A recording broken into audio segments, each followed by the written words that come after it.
Good morning, and thanks for joining us here on Condo Solutions. Every Monday morning, almost from 9 to 10 o'clock, we talk about things that affect you in your condo or your homeowners association. We're here to help you figure it out, maybe answer some questions, or just maybe provide you with some guidance.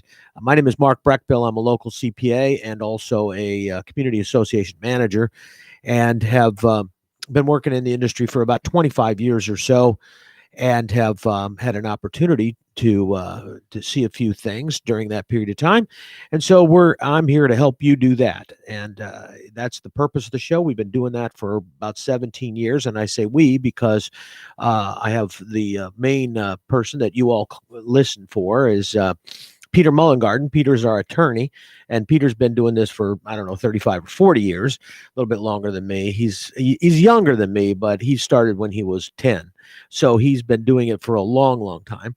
But Peter's our attorney on the show. He's got the background and knowledge, been dealing in this industry pretty much exclusively for the last 30 years. Like I said, prior to that, he worked in the industry, but was helping sometimes doing work on legislation and some on well, he worked with the dark side for a while in the development area, but that was only because he had to feed his family. You know, it got desperate there in the early days when he was first graduated from college and to law school. You know, and they came to him and they said Peter, I am your father, and you will continue to work for me. But he did that for a short period of time, but now he's out of it, works just for associations.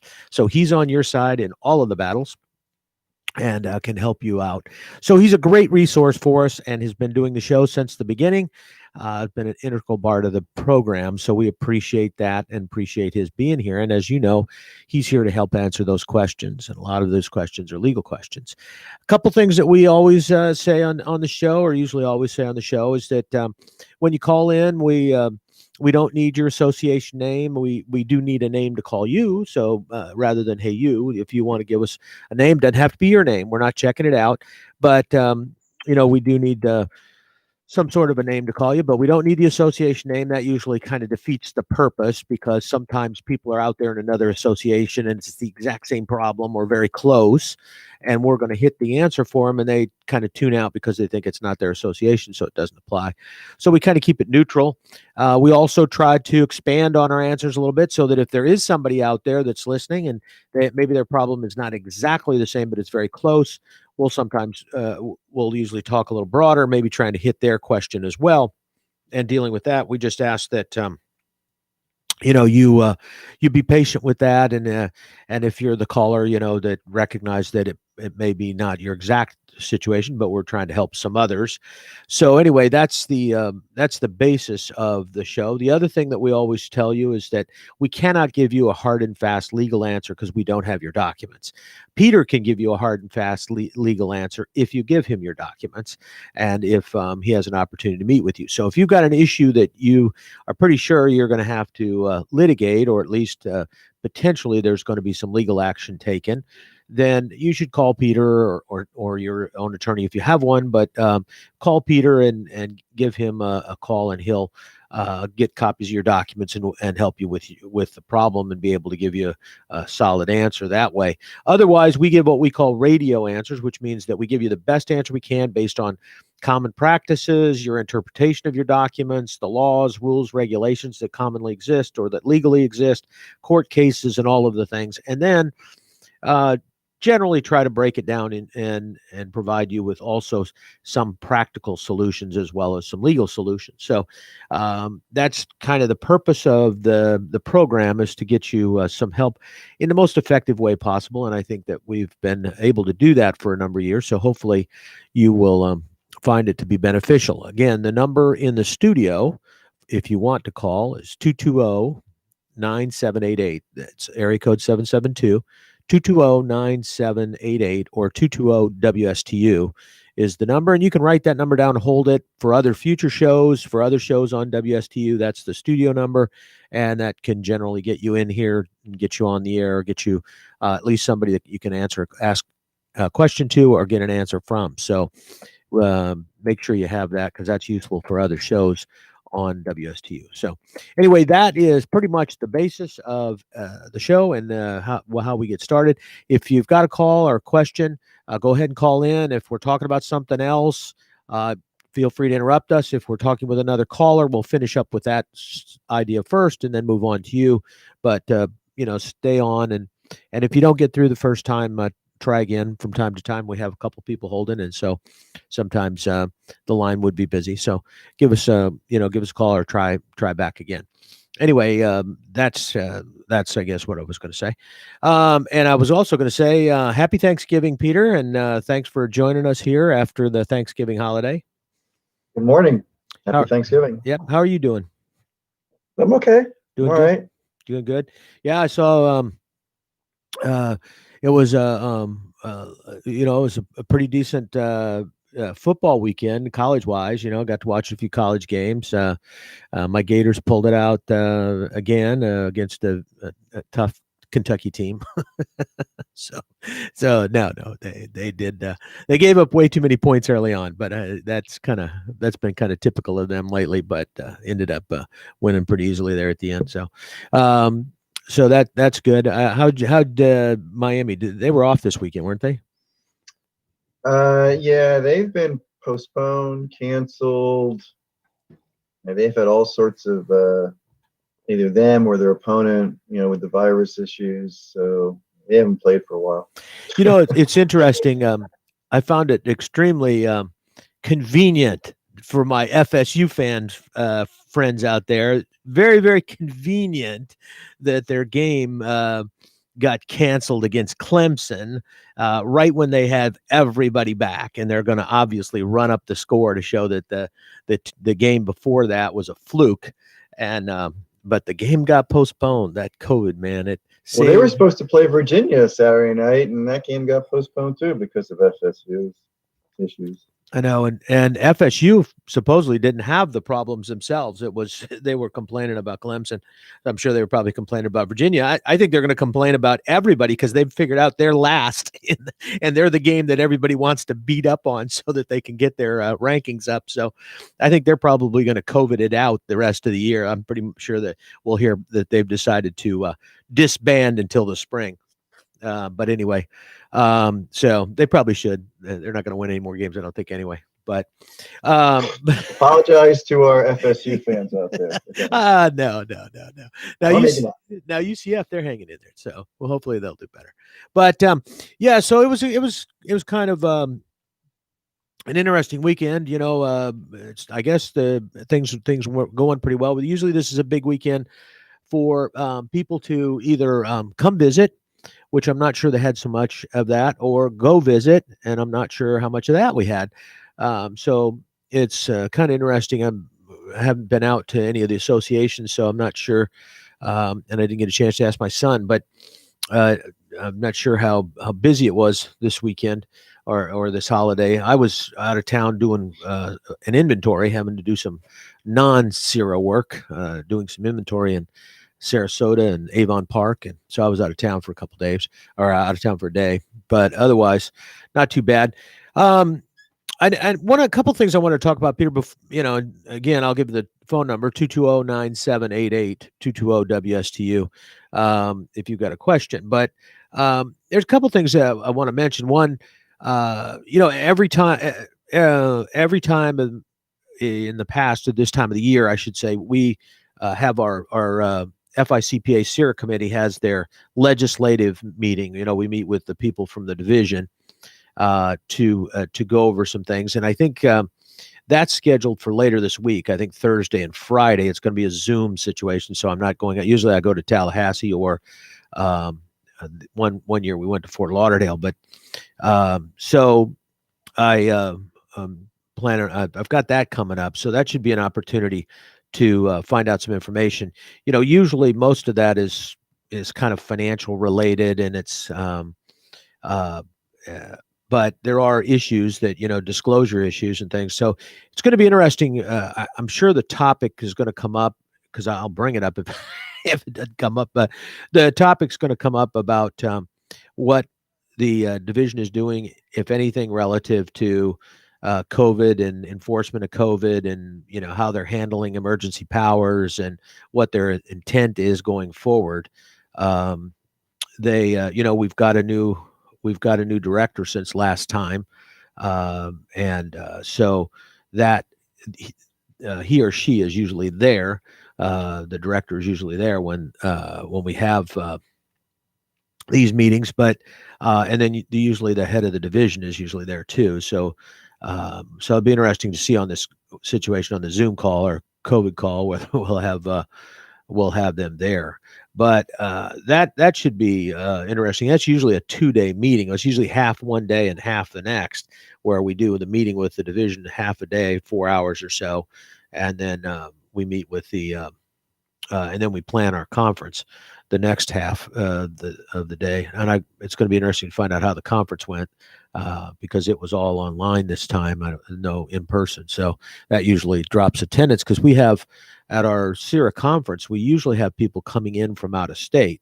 We have people. In fact, the last one, the year ago, I think we had people. We had a fairly decent contingent in from Washington State, and there were 2 or 3 came in from there, and we had some from Indiana, and we usually get some from Georgia and North Carolina, and a couple, because we're the only on-site conference it left in the nation, really, for CPAs. And so a lot of the CPAs, the California's got a big conference, but it's all virtual. So a lot of the people like to come and ask questions and be there and talk to some of the people afterwards and that kind of thing. So it's going to be interesting to see what happened this year for that conference. You guys normally, the attorneys have a big conference at that same time. Did you guys have yours, and was it in person or was it Zoom, or did it get canceled?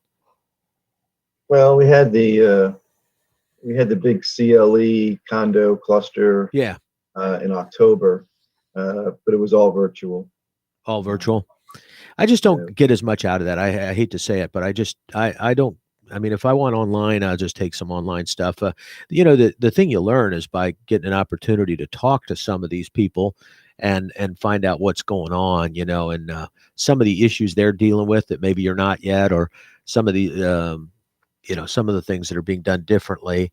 And yeah, it's great to have some of these speakers, and they're all very qualified individuals, but a lot of times we found in the CIRA conference that people come for specific answers. They want to be able to address a certain issue that they have, and either they want to be able to do that in a question and answer scenario. That's why we do a lot of roundtable things, but they either want to be able to do it there, or they want to do it afterwards sometimes, because sometimes you don't want to be up there on the podium talking.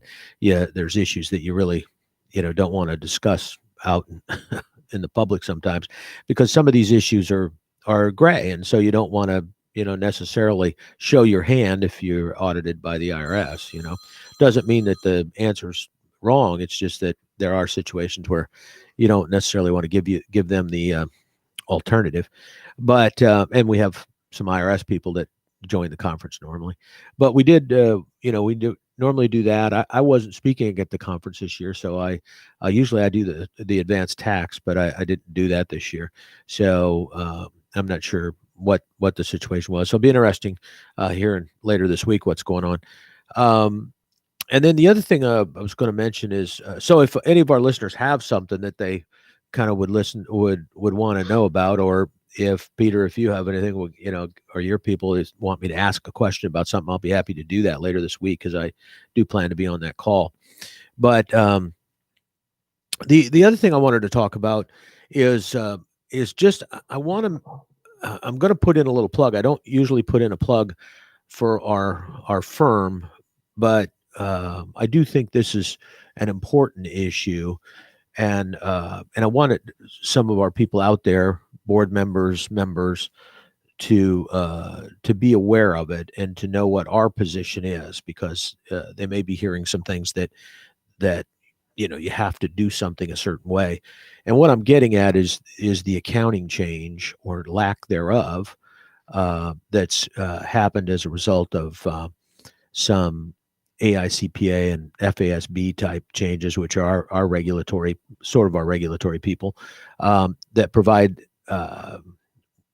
used to be rules and regulations, now guidance relative to how to record and recognize income when you recognize income. And in particular, there's the big issue is when you recognize income from reserves. When you record, everybody pays their assessments, and their assessments typically include an operating assessment to cover the operating expenses, the day to day, and all of that. And then there's a portion of that assessment that is going into the reserves for the purpose of providing for and the upkeep of the association. The FASB came out with a new opinion, and it's not really an opinion; it's a statement, but it's it's accounting for contracts with customers is what it's called, and so there's a lot of, and it's what they call a principles based accounting policy, which means that there's no right answer. There's no rules and regulations. There's you analyze the situation based on the guidance that's in the opinion, in the standard, and then you come up with the opinion is really what it boils down to. So it's some general principles that are significant or that need to be considered when you're looking at when you record income. And the FASB has not and does not intend to provide any specific guidance on this. They're leaving it up to the professionals to make a determination. And in the area of condos and HOAs in particular, because we are so small relative to the big public companies and all that kind of thing, they're not even providing any kind of white paper guidance or anything else. So what's happened is the big firms have gone and done their own thing, but they don't do a lot of condo and HOA accounting. So they've kind of gone and done their own thing. And the smaller firms, the regional firms, they're looking to, what they should be doing is looking to their own answers. But what they tend to do is look to whoever's providing them with material to do their audits and that kind of thing. Because frankly, they don't have a choice. If they don't follow they got to do something on their own. They got to do something separate. And so now all of a sudden they don't have audit guides and things to follow. So if you're not used to coming up with opinions of your own based on principles-based accounting, then you kind of could be at a loss if you don't have somebody to tell you what to do. And that's where we're at, frankly, in this profession, is that we've had somebody tell us what to do for so long that we no longer can think for ourselves. And I've said this with Peter and the attorneys. The reason the attorneys get paid more money than the CPAs is because you don't go to your attorney to look something up in a book. You go to your attorney to analyze the problem, look at the various items that are out there, and come up with an opinion. That's what your attorney does. And your attorney says, I think you should do this. Or here's what the court cases are. I don't think you should do this. That's basically, and those of you that listen to this show have heard Peter talk about those kind of things constantly. And he does. He'll give you opinions, say there's other alternatives. Here's what I think I would do. Here's what I think is going to happen. Here's what I'm telling my clients.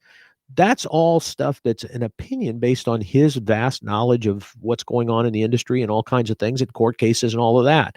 Doesn't mean that his opinion is going to be the sole right opinion. There's other attorneys with different opinions. And frankly, you can probably go out there and get an opinion that you want. You hate to say it, in any profession, there's that, that's that type of situation. But what's happened in the accounting area, and some of you out there are going to see this when you look at your financial statements, you're going to be shocked because your financial statements are going to change because your reserves are no longer going to show up on the income statement unless you spent the money. And so it's going to almost be like cash basis. So you're not going to see anything on there unless you spent money. And then you're not going to see anything in your reserves. You're not going to see a reserve account on your balance sheet that shows, oh, I got X amount of money in my pooled reserve or X amount of money in my roofing or whatever. Those aren't going to be there. They're going to be up in your liability section as a debt, basically, or as an unearned income. They're going to show that you really don't have that money available. It's not earned yet. And it's not, and some of the CPAs believe it's not earned until it's actually spent on the item. So you can't record it as income until you've actually replaced your roof or painted your building, which I think is wrong. And that's why I was going to mention it. I think that uh, what has happened here is for reserves is that part of the opinion is what when your performance obligation, that's when you as the person that's earning the income have done what you need to do to be able to keep that income or recognize that income. That's called a performance obligation. For your operating fund, your performance obligation happens every single month. You pay your management company, you do the landscaping, you do all of the utilities and all that kind of stuff. And that happens every month. And so you recognize the income monthly because obviously you're performing the tasks that you're being paid for on a monthly basis. But on reserves, CPAs want to say that the performance obligation is replacing the roof or replacing the painting or the pavement or whatever the item is. And they want to say that that's when the specific performance obligation happens. And I disagree with that. I agree that it's those replacements that we're looking to try to account for ultimately. But if the performance obligation is actually fixing the roof, then do we know exactly how much it's going to cost? Have we put aside that money and set it aside and don't use it for anything else? Do we not have the ability to use it for anything else when it's time to do that roof? Do we know exactly when that's going to be and what's going to have to be done and how it's going to have to be done and in what manner it's going to be done? No, we don't know any of that. That's why it's not a performance obligation. The performance obligation is maintaining the level of maintenance overall, including overall repairs that allow you to offset the basic depreciation that's happening in the property if you don't keep it up. Okay. So some of that's the maintenance you do on a monthly basis. And some of that is the little stuff the big stuff that you do in the reserves on a timely basis to make sure that you don't have a roof that's 10 years past the time that it needs to be repaired and those kind of things. But you're putting that money aside to maintain the overall economic value of the association. That's obviously, to me, what is the performance obligation. And that means you would record the income annually because you're offsetting the annual depreciation of the property. It's economic depreciation, maybe, because we don't have the assets on our books. So it's not. But if we had the assets on our books and those assets were depreciating, we would certainly be able to record that as income. So the fact that it's not on our books because it's owned by the individual unit owners in common doesn't mean that it's not happening and that we're not getting income for it. And pooled reserves are a pretty good example, even though I think it works. This is also true for straight line, but pooled reserves are obvious. When you put money in pooled reserves, you can spend it before, you're spending the money you're putting in. You're not putting it, if you're putting it in for the roof, you're not specifically putting it in for the roof. You're putting it into a pool that will get the roof done when it's time to do the roof. But in the interim, you're using that money for other stuff. And so I kind of just wanted to clarify that. There are people out there who believe that the way we were doing it was right because of what goes on in our industry, and I don't agree that PPC is the primary one that has come out with some information on theirs. They've taken the most conservative position they can possibly take because they sell nationwide to a lot of places, and they don't want to take a position that's controversial. They're going to take a position that that's easy for them. And so, but that's not easy for you and your association if you're in a position that you have, your financials are going to look completely different. And I think it's going to be wrong the way they're going to look. And people are going to come in there and they're going to see these huge liabilities and everything else and not understand what they mean. So anyway, I spent a little time with that, but I just wanted you to know that there are firms out there that do believe that the performance obligation is different than the performance obligation that some of the regional firms are looking at and some of the smaller firms are looking at, only because they don't want to analyze the problem. They want to follow the guidance that's being provided to them by somebody else. And so I just wanted to mention that and just put it out there. So in case you have an issue, give us a call and we'll be happy to talk to you about it and so give you some information that you can talk to your CPA if you want, because we believe that there's an alternative. Anyway, I just wanted to mention that. I don't usually do that, but it's going to be a big issue coming up, and it's going to, if it's not addressed, in many cases, what's going to happen is your books are going to be changed without you knowing it, and that's the other problem. You're going to have your CPA changing your books and recording it, and there's a potential that they could change again if somebody comes in later and takes a different opinion. So, anyway, I just mention all of that and get it out there. So. I know, Peter, that's, it's the accounting is not a big issue. I don't know if you've had to address it with the COVID. They ended up postponing some of the implementation a year. So we're probably going to see more of that this year, than or this coming year. But I don't know if that's even come up from you guys from a legal standpoint, if you've had to deal with it. Nope. Yeah. Yeah. I didn't think it would, but that's the problem. There's nobody knows, none of the boards know who to talk to. And they just, they don't know what's going on, because it's a relatively technical issue. You're asking, and it's actually the association that's coming up with the way to do it. And you're asking a bunch of people who are not accountants and CPAs to use principles to come up with a position so they're going to look to their CPA for that almost all the time, so that's why I mention it, because it's going to be a confusing topic. And in some cases, boards aren't even going to realize that their accountants made the change.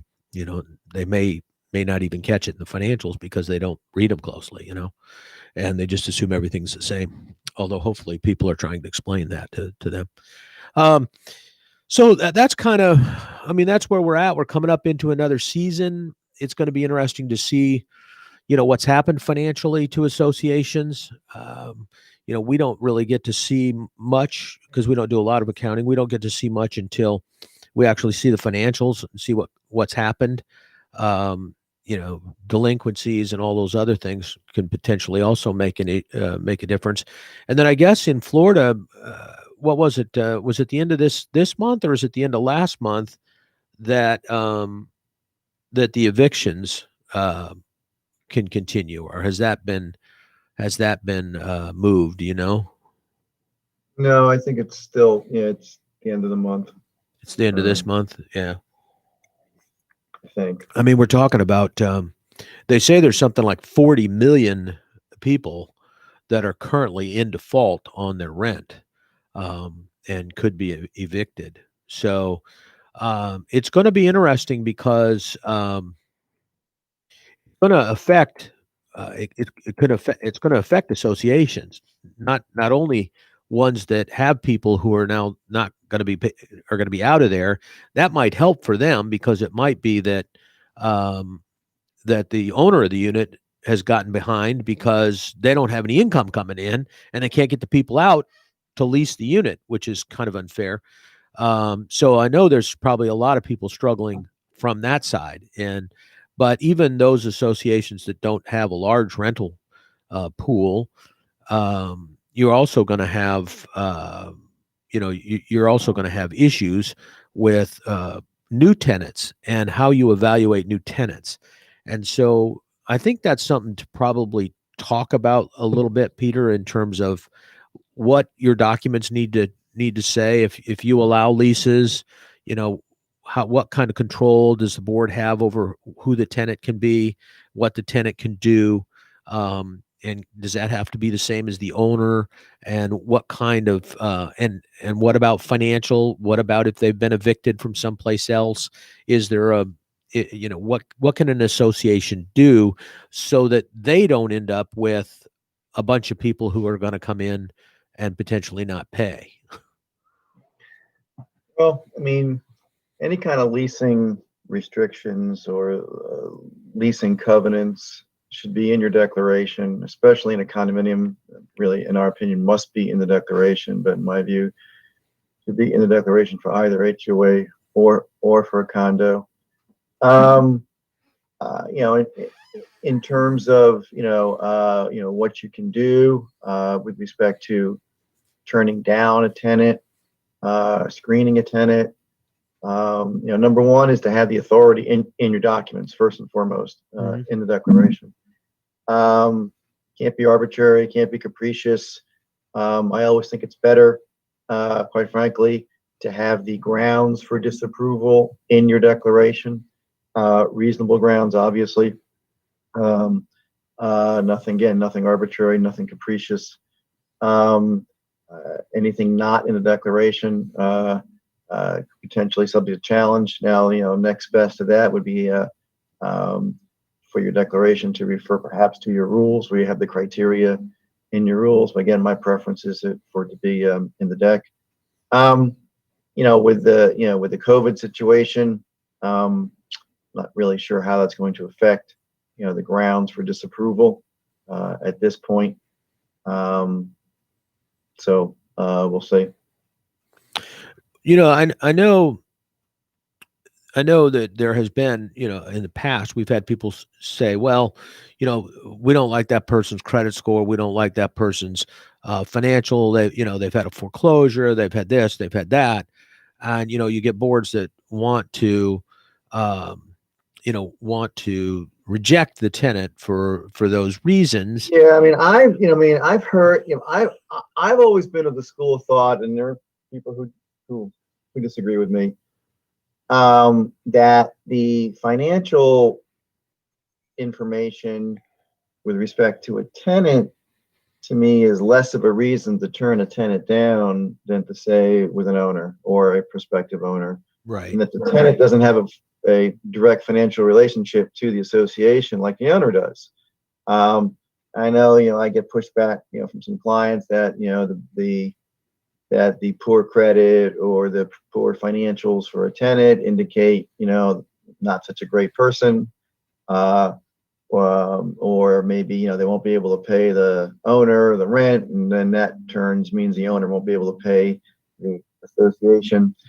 But even so, I still get, somewhat uncomfortable denying tenants, mainly on a financial reason, when again, they don't have a direct financial obligation to the association like the owner does. Right. Yes. So to me, it's not as important, to me anyway, as a criteria for turning them down. Yeah, and but I get pushback on that from some people. So yeah, but I agree with you. I don't see where the association has an interest in the financial portion of the transaction. Their involvement is with the unit owner, and if the unit owner, right, now if the unit owner's past due on their assessments, or maybe there's a problem with the unit owner, they may not want to they may not want to have a tenant in there because they may want to have to foreclose or whatever. So there may be an issue there. But in the Condominium Act, expressly, it says that if an association has the right to approve and disapprove a tenant, then the fact that the owner is delinquent is grounds to turn the lease down. Right. So that's right in the Condominium Act. It's not in the HOA Act, but it is in the Condominium Act. Yeah. So I think that's a the financial concern is on the unit owner standpoint, not necessarily the tenant standpoint, with the exception of any kind of financial issue that had to do with damages to to common property or to previous units or something like that. If somebody was basically evicted or didn't pay financial charges or damages and has some sort of a action against them, I think that probably well, but that's different though. Yeah. That's based on the fact that they've shown a disregard for property of others, Right. Whether it's other owners, other tenants, or the association property, or the common elements, common area. So I don't consider that, quite frankly, to be a financial issue. Yeah. To me, that's a disregard for property and causing damage and causing mayhem, which is completely different than maybe there's a blip on the credit score. Yeah.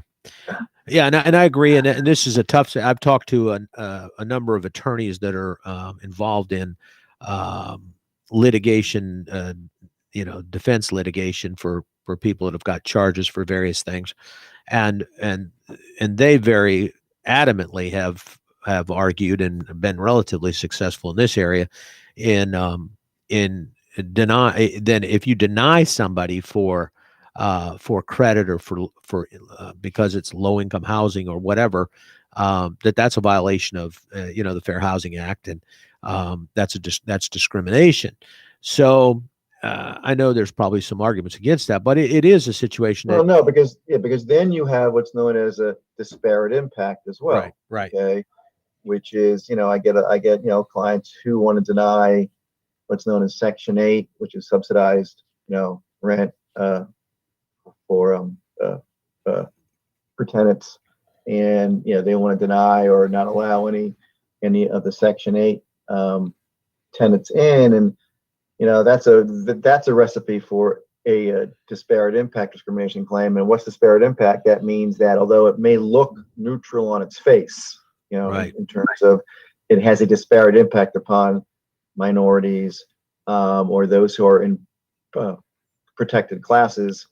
So if it has a disparate impact, there's cases, federal cases that is discrimination, even though it may appear to be neutral on its face. It's not neutral as it's applied. Right. And we've seen that with credit scores, and we've seen that with banks. Yeah. Saying that banks have been sued successfully when they use a credit score as the sole as the sole or the main criteria, again because of disparate impact upon those who are in protected classes. Yeah.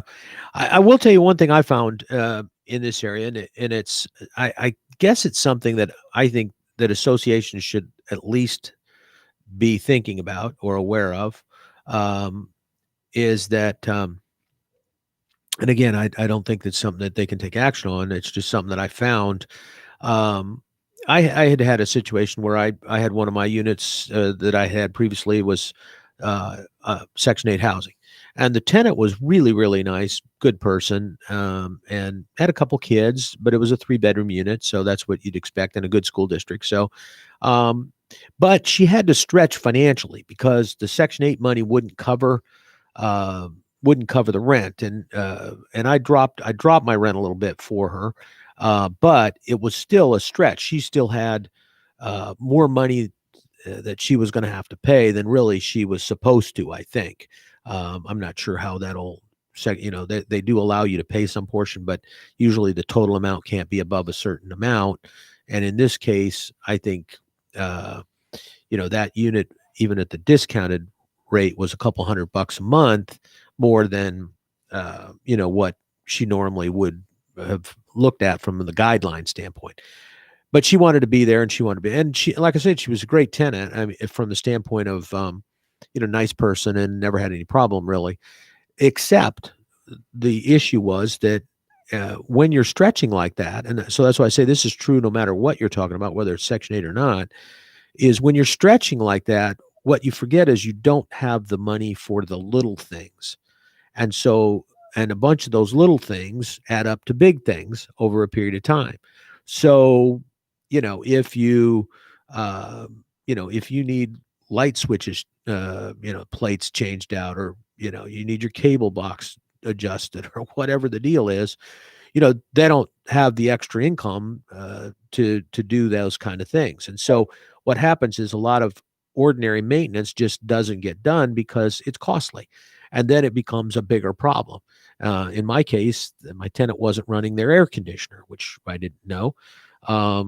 And so the unit got mold, and cost me about $15,000, $20,000 to get that fixed. And unfortunately, my insurance didn't cover it because it was a second mold claim I had, because I had a mold claim as a result of a leak from the unit up above. So it was but it was really just because the person didn't have that extra money to, they were trying to save some money by not running the AC, which was, amazing, but because it was pretty hot. But anyway, what I'm saying is that those are the kind of things I think that are a problem, and we're potentially going to see people coming in who have had to stretch because they don't have any income anymore. They don't want to. There's not housing available at the levels that they probably can afford now because they've lost jobs or taken less hours or whatever. So I'm a little concerned about some of that because associations are going to be dealing with it. It's going to have a financial impact on the landlord. The landlords, to some degree, are going to have to make concessions and also have to, probably have to take tenants that they don't necessarily want um, because they need the income coming in. You know what I mean? They can't afford to have that unit empty anymore, even though it hasn't been empty.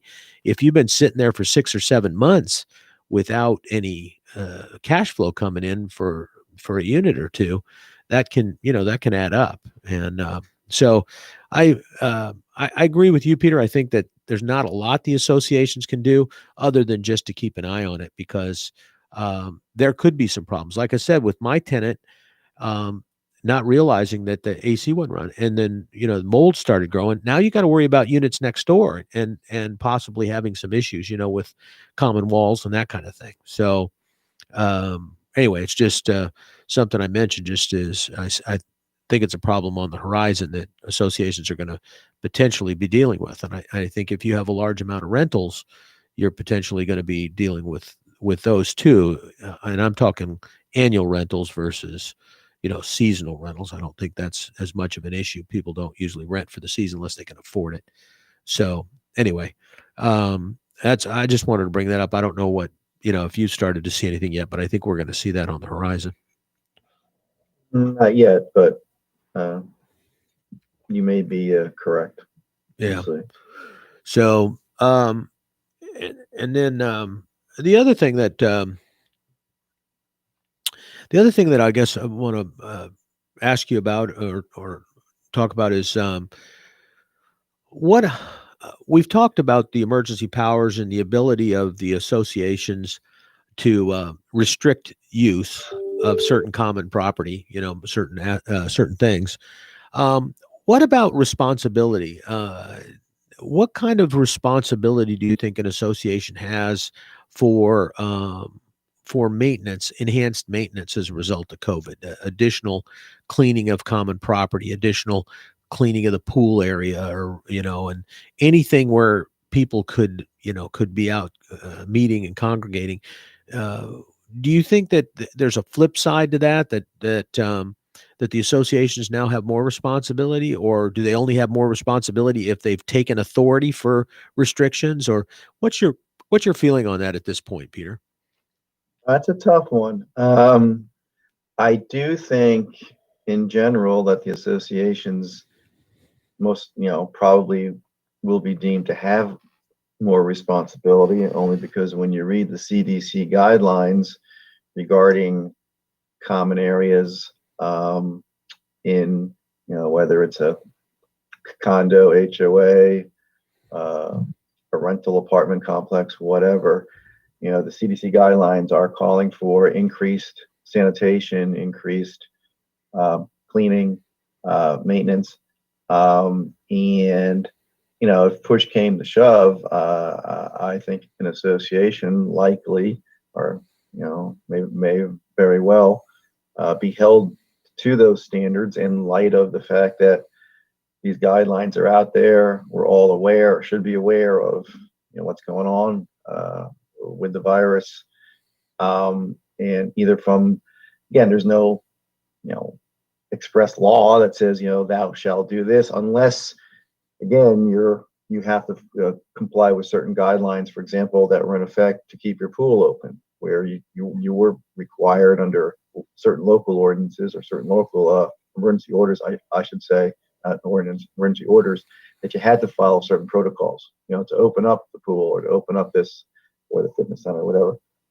So then clearly there you have to follow those orders. Many of those orders have since expired, but in any event, I think overall, I think there's going to be, a certain responsibility upon the association to do enhance. Now, what level of that? What if you're a small association and you don't have the staff to do that? Okay, you just and you can't afford it. So these are all interesting questions. But that's at the core, or at the. I do think that associations are probably going to be held to attempt to do those enhanced cleaning protocol. And just so people out there know that there are lawsuits already popping up relative to COVID responsibilities and COVID. Yep. So, Congress has not sheltered or limited that at this point yet. There was talk about that. It was in a bill. The bill didn't get to the, didn't get approved. And so, at this point, one of the things that that was trying to be passed by the administration was a limitation on the recoveries on these COVID lawsuits, because they knew that they would pop up. And yeah, I read about one suit recently. It was a wrongful death.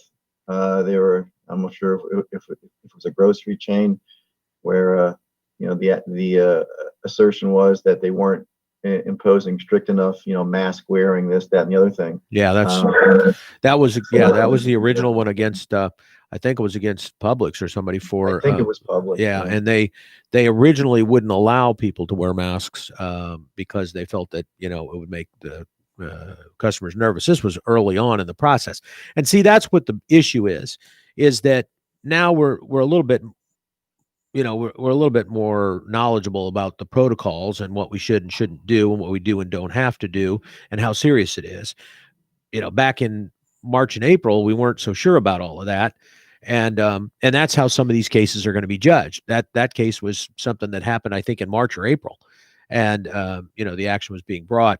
So that's what I'm concerned about, is some of this stuff, the associations could be dealing with lawsuits that happened, months ago, but others, we could be talking about what's going on today. So hopefully, I think, associations are dealing with it and trying to take some action. But as you said, Peter, some of them just don't have the personnel. You should bump up and make sure your liability coverage is good, though, because these things could be big. You want to make sure you're not above your limits on your policies. So, well, that's pretty much it for today. We're running out of time, but Peter, I appreciate it again, as always, and I know our listeners appreciate your input and knowledge and what you bring to the table constantly for us. So we appreciate that, and I do wish you and your family a happy Thanksgiving. And we'll be back next Monday right here on WSTU Digital 1450. We are Martin County's Heritage Station.